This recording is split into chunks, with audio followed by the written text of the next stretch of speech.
嗨，大家好，今天我们主要分享的是购物的英文如何去表达。Number one, why don't we go shopping? Why don't we go shopping? 我们为什么不去逛街呢？ Number two, I'm making a shopping list. I'm making a shopping list. Shopping list, 购物清单。我正在列购物清单。Number three, can I have a size larger?Can I have a size larger? 可以给我大一点的码吗？ Number four, I'm just looking around. I'm just looking around. Looking around. 我只是瞧一瞧，看一看。Number five, I'm looking for a jacket. I'm looking for a jacket.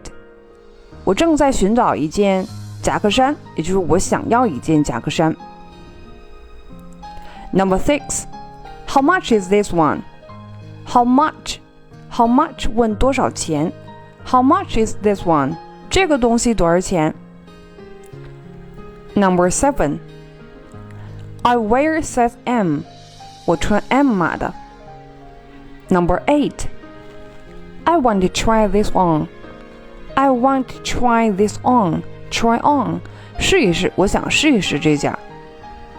Number nine, It's too short. It's too short. 太短了。Number 10.